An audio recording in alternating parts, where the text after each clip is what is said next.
Want to speak real Bulgarian from your first lesson? Sign up for your free lifetime account at BulgarianPod101.com. How to finally learn language in 2020, your New Year's resolution solution. So, January is over, but let me ask you a question. Have you set a resolution for this year? If you haven't, it's understandable. Most people end up failing with their resolutions. You set one, you try to do it in January, and by February, there's no progress. Doing it is no longer fun, or you get sidelined by something else. So you quit and put it off until next year, or whenever the guilt of quitting your goals comes back to haunt you. So, what's the problem with setting resolutions? Why do we keep failing? First of all, regardless of what most people say about New Year's resolutions, setting goals, whether on January 1st or any other time of the year, is a good thing. You have to know where you're going and what you want to achieve. Otherwise, you'll be floating around aimlessly from one language app to another and have nothing to show for your time spent. But the problem lies with the goals that people set. For example, most people set goals like, I want to master Chinese, or I want to lose weight, or I want to be fluent in Japanese. And based on these kinds of goals, here are 3 reasons why 90% of New Year's resolutions fail. First, resolutions fail because they are not specific and not measurable. Take a goal like, I want to master Chinese this year. The problem is that's a very vague goal. What do you mean by master? Do you want to speak about the economy, or do you just want to have everyday conversations? And can you really measure how much progress you need to master the language? The second reason is they are unrealistic. You might think, but isn't it good to set huge goals and aim for the stars? It's not bad, but if you say, I want to be fluent by September, is that realistic for you? Are you ready to commit yourself to nothing but language learning, 6 to 8 hours a day nonstop? The answer is no for most people. The third one is there's no action plan. The problem is you'll still fail even with a specific and realistic goal if you don't know when and how you're going to do it. For example, when will you study? How long will you study every day? And how will you study? So now you know why most people fail with their New Year's resolutions. Then how do we set New Year's resolutions and actually succeed? Here are the 3 rules for successful goal setting. Remember, your goals must be 1. Specific and measurable, 2. Realistic, and 3. They must have an action plan. Yes, the complete opposite of everything you heard earlier. For example, let's say you're learning Italian this year. Instead of saying, my goal is to learn Italian this year, set a specific, measurable, realistic goal for the month, like speak 3 minutes of conversation by February 28th. And you can also set a yearly goal, like 30 minutes of conversation, and work towards that. The whole point is 3 minutes is measurable. You set a timer, time yourself, and know when you reach it. It's realistic. Instead of saying, I want to learn the whole language, you're just aiming for 3 minutes for the month and maybe 30 minutes for the year. So ask yourself, do I have time to learn enough of the language to speak for 3 minutes? That will vary from learner to learner. But 3 minutes sounds much more realistic than I want to master a language. Finally, you still need an action plan for your goal. And for that, you need to answer these questions. When will you study? How long will you study every day? Where do you plan to study? How will you study? What is your study schedule? This is the most important part because this tells you when and how to study. If you don't answer these questions, you'll have no idea what to do and you'll quit because you have no routine to stick to. So for example, when will you study? I'll study at 9 p.m. on weekdays. How long will you study every day? I'll study for 20 minutes. Where do you plan to study? I'll study at home, in the living room, on my computer. How will you study? I'll listen to 1 audio lesson a day for 5 days. What is your study schedule? From Monday to Friday with audio lessons. I'll listen to the lesson, then go through the lesson notes for 20 minutes each day. Here are a few more things you can do to improve your chances of success. Reward yourself after hitting a goal. Studies have shown that giving yourself a reward after reaching a goal is crucial to creating lasting habits and continuing to conquer more goals. Write down your small, measurable goal and put it somewhere you'll see it often. Now that you know why New Year's resolutions fail and you know what to do differently, it's time to set your goal. Our suggested goal for you for February 2020 is speak 1 minute of conversation in your target language. The deadline is February 28th. Remember to set your action plan as well. Just answer these 5 questions. Leave us a comment letting us know your answers, and then you're ready to go. Okay, Today's topic is how remembering your mistakes can help you learn faster. First, take a moment and think of a time when you made a mistake. Maybe you were at work, maybe you were at school, maybe you were shopping or in another public place. We can all probably clearly remember many mistakes we've made. We also remember the reactions of the people around us. Some people are understanding, some people aren't so understanding. But why do we remember these situations so clearly? Psychologically speaking, negative things tend to impact us more than positive things. For example, if we're asked to choose between gaining friends or gaining money and losing friends or losing money, we'll choose not to lose friends or lose money, not to gain. This is called loss aversion. We tend to avoid losing more than we work on gaining. We spend time thinking about our negative past experiences to avoid them in the future. Because of this, negative events, like making mistakes, stay in our minds for a very long time. And this happens in language learning. If you make a language mistake while chatting with a native speaker, it'll probably be hard to forget. Yes, it's true that when we're learning another language, we don't always know when we've made a mistake. But when we realize we've used the wrong word, used grammar incorrectly, spelled something wrong or similar, we tend to remember the situation vividly. In some languages, just a tiny change in pronunciation, tone, or writing could make a big difference, so mistakes are a big source of worry for many learners. But the fact that mistakes are very hard for us to forget can be a powerful tool when learning a language. We want to avoid the feeling of embarrassment that comes after a mistake, so we work hard to correct ourselves. Past mistakes can motivate us to try harder. We can use our mistakes as a tool in our language learning. But we can't make these emotionally powerful mistakes by reading a textbook or even by taking a lesson with a teacher. The only way you can make these mistakes is by speaking in real conversations and messing up. So, what can you take away from this? Let's jump into the second part: how to use mistakes in your language learning. We can give advice like go ahead and make mistakes, but that's easier said than done. Here are 3 tips to help you make the most of your mistakes. 1. Speak in your target language as much as possible. Why? Because part of the learning process is making mistakes. Accept that mistakes are going to happen.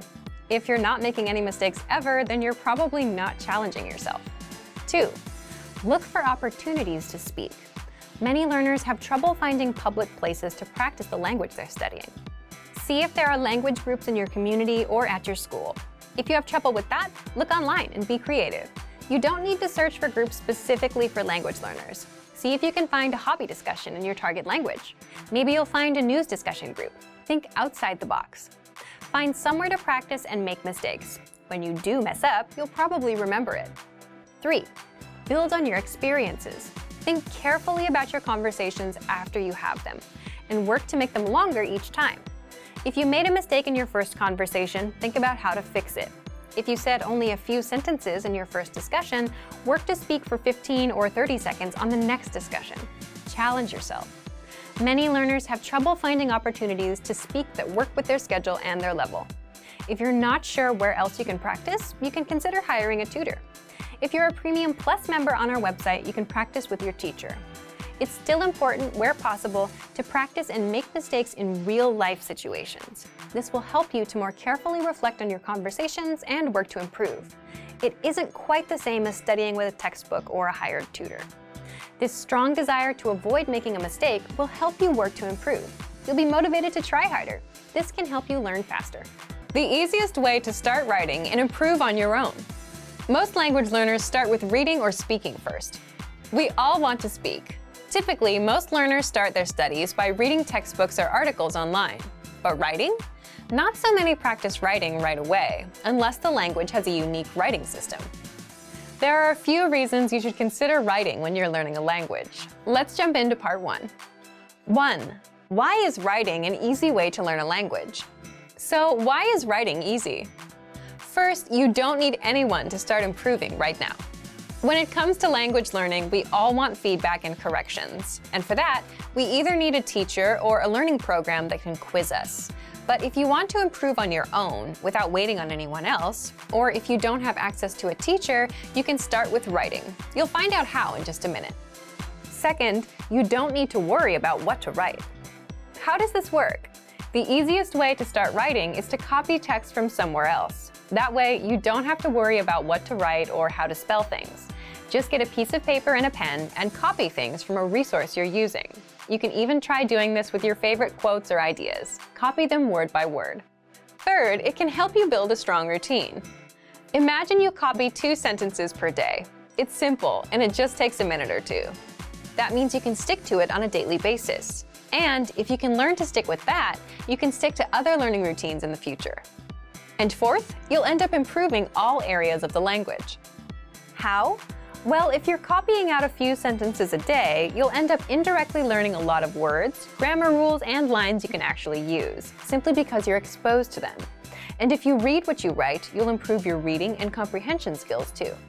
So, how can you actually start writing and practice? Let's move on to part 2. Part 2, how to practice writing with our lessons on your own time. Number 1, if you're taking our lessons, write out the phrases, sentences, and conversations by hand. This means writing every phrase and sentence that you learn in the lessons by hand in a notebook. You can also write out the conversations in the dialogue study tool, example sentences from the lesson notes, words and phrases from our vocabulary lists, and words and sentences from the Daily Dose app and the Word of the Day. Number 2, write short sentences to your Premium Plus teacher. If you're a Premium Plus member, write a message and send it to your Premium Plus teacher for review. In fact, as a first step, all new Premium Plus users have to write a self-introduction and send it to their teachers. Your teacher will review your work, send feedback, corrections, and help you improve your writing skills fast. You can even write something out by hand, take a picture of it, and send it to your teacher. Number 3, leave a comment on the lessons. After you're done with a lesson, be sure to use what you've learned, whether a new word or a grammar point. Leave a comment in the comment section, and our teachers will review it and give you feedback. Number 4, dictation. This may be best for advanced learners. Dictation is a study method where you write down what you hear as a way to test your writing and listening skills. You can do this with any one of our audio or video lessons. Number 5, create sentences using newly learned words. You can learn new words with our lessons, the word of the day, the vocab lists, and the core 2000 word list, which gives you the 2000 most frequently used words. And, as mentioned before, you can also leave comments for our teachers to review. Number 6, take the writing quizzes. With every lesson, you'll get review quizzes to help you master what you've learned. Just scroll down to the vocabulary section or click on vocabulary. Then click on Take a Quiz, and that's it. Now you know how to improve your target language on your own. Just copy things out. If you're having a hard time sticking with language learning, you'll find out how to fix it now. Let's jump into the first part. 1, how to map your routine and set your schedule. First, here's a quick question for you. Which of these would you rather have? A, the world's most comprehensive language learning resources, but a weak study routine. Or B, a strong study routine and average resources. Leave your answer in the comments. But there is a correct answer here. You want a strong study routine. Why? You can have the best app or textbook in the world, but if you don't use it because you don't have a learning routine or a habit, you won't learn anything. If you have a strong routine and work ethic and just a dictionary and internet access, you'll learn more than someone with the best program and no routine. The point is, we are creatures of routines and habits, and our habits can be used for good or bad. They make us or break us. For example, if you have a bad habit, like going to bed at 4 a.m., you'll always feel tired when you wake up for work or school in the morning. If you have a good habit, like exercising regularly, you'll have energy and good health. Once we have a routine, we tend to stick to it. If it's a bad routine, it can do a lot of damage. But if it's a good routine, it can help us enjoy incredible results. We can also use routines to our advantage by applying them to work toward our goals, like language learning. How do you create a strong language learning routine? Here's one way to do it. First, write down your current daily schedule. For example, 7 a.m. I wake up. 8 a.m. I leave the house. 8:20 to 8:50 I'm on the train. 9:10 a.m. I arrive at work. 1 p.m. I go to lunch, and so on. Write out your daily schedule for the whole week. Make it detailed. If you write out your schedule, you can see your existing daily routine. You can see where you can fit language learning into your existing routine, the routine that you're used to, instead of trying to create a new routine. Why does this matter? For example, some people will look at their schedule and see that they wake up at 8 a.m. They think that if they wake up at 7 a.m., they can have an extra hour for language learning. But for many of us, that approach usually doesn't work because it's not something we're used to. You're trying to wake up early so you can learn a language. You're trying to implement two brand new routines that you're not used to. For many people, this results in failure. Even if you do wake up at 7 a.m., will you get out of bed immediately and jump straight to learning every day? Or will you lose motivation after a few days because you missed that hour of sleep? So map out your weekly schedule. Once you understand where your time goes, find an existing part of your routine that you can fit language learning into. For example, if you take the train in the morning, you can use that existing routine and learn some language during that time. If you always eat lunch at 1 p.m., watch a video lesson during your break. If you always cook at 8 p.m., play some audio lessons in the background. If at first you have to start with multitasking, it's better than nothing. You can at least get used to being exposed to the language while you work on dedicating more time and attention to it. Now, let's jump into part 2. 2. How to choose the learning medium that's right for you. Before you begin learning, it's important to understand what kind of learner you are. Are you a visual learner, or do you learn by reading? There's something called the VARK model, and it's an acronym for 4 learning styles: visual, auditory, or listening, reading, writing, and kinesthetic, meaning hands-on, or actual practice and trial and error. You need to understand what kind of learning resources are best for you. So, how do you determine what kind of learner you are? This depends on you. Do you like watching videos, listening, reading, or writing? Or do you prefer more hands-on practice? There's no wrong answer. It depends on what kind of learner you are and what you like. Also, think about your past language study experience. Did you remember vocabulary words better when you read them from a book? Or was listening to a podcast more helpful for you? How do you usually remember information best? This helps you choose the learning medium or study tools that are right for you. We'll talk more about this in a few minutes. For now, determine what kind of learner you are. Leave us a comment and let us know. The last thing you need to keep in mind is your study ratio. Your study ratio is how much time you spend absorbing information, input, and how much time you spend producing language, output. What you want to strive for is about 50% input and 50% practice or production, producing that language. So, if you read for 30 minutes, then you want to practice for 30 minutes. You can't just consume, you must practice. Otherwise, it's not going to stick as fast.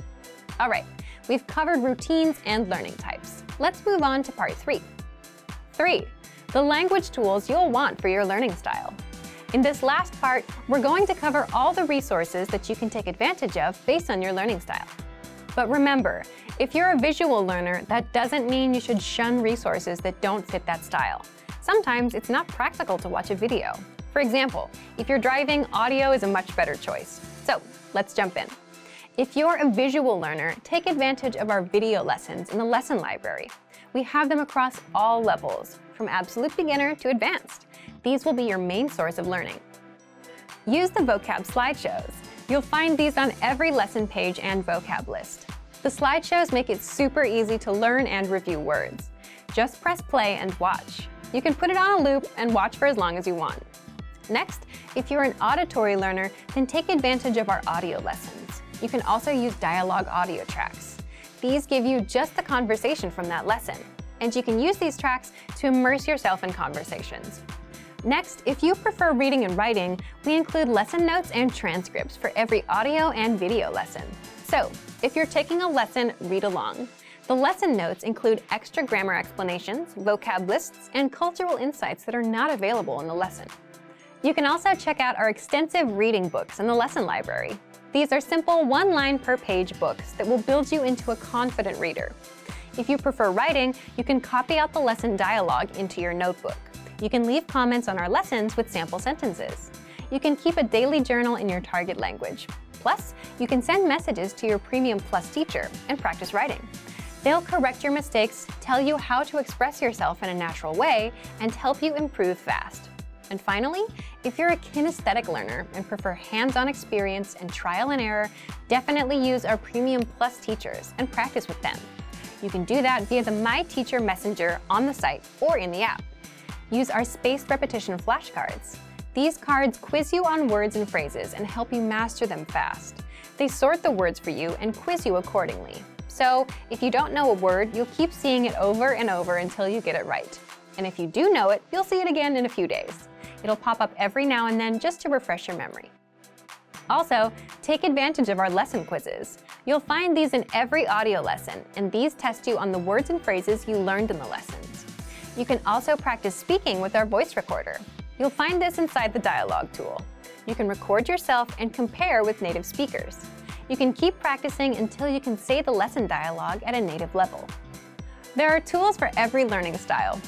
So, today you learned 1. How to map your routine and set your schedule. 2. How to choose the learning medium that's right for you. And 3. The language tools you'll want for your learning style. How to improve your language and speak more through preparation. Okay, let's get into part 1. Why you should prepare for conversations ahead of time. If you're a beginner, you can probably relate to this. When it comes to speaking, you tend to run out of things to say. And that's because you don't know enough of the language to express yourself. And that's where preparation comes in. You may think that the conversations we have in our daily lives are spontaneous, that you can't prepare for them. You're right to an extent. But imagine meeting someone for the first time. Both of you will go through some common questions and phrases, like, what's your name? My name is, where are you from? And how long have you been studying the language? As a language learner, you'll have these kinds of conversations with almost every native you meet, guaranteed. They'll always ask you about how long and how you've been learning. And even with your friends, some conversations start the same way. For example, you say things like, hey, how are you? How are things? How was your weekend? My weekend was good, and you? Let's say you went to a restaurant this weekend, and now you want to talk about it. Well, that allows you to prepare and learn some phrases like, I went to a restaurant. The restaurant had delicious food. The point is, some questions and phrases come up often in conversations, so it makes total sense to master them ahead of time. And you can always plan ahead and prepare for things you want to talk about. When it comes time to speak, you know what to say, how to respond, and you don't run out of talking points as quickly. So, how do you prepare? Let's jump into part 2. The first thing you can do to prepare is check out our 25 questions you need to know lesson series. This series is specifically designed to help you with the first-time conversations you'll have with native speakers. You'll learn the 25 most common questions and answers used in conversations. Just listen to the lessons, repeat out loud, then put what you learned to use. These will serve as talking points so you can keep your conversations going. Number 2, print out the curriculum for this lesson series so you can review all of the lessons at once. The curriculum gives you the lines and vocabulary used in all lessons up front, so you can use this to review key questions and responses. This will allow you to control conversations and ask questions instead of just having the native speaker ask you all the questions. In other words, you'll sound like a fluid, confident, and experienced speaker. Number 3, check out our printable conversation cheat sheets. This is another free resource that gives you lines and words for all kinds of topics. For example, talking about hobbies, your family, and much more. Number 4, ask yourself, what do you want to talk about? Come up with some topics, and for each topic, write out potential questions and phrases that would come up in a conversation.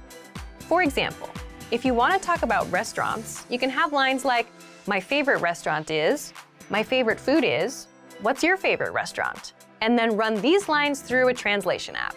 It won't be perfect, but it'll give you lines to use that you can correct later.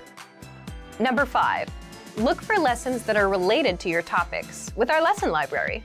On our site, we have hundreds of lessons that teach you conversations.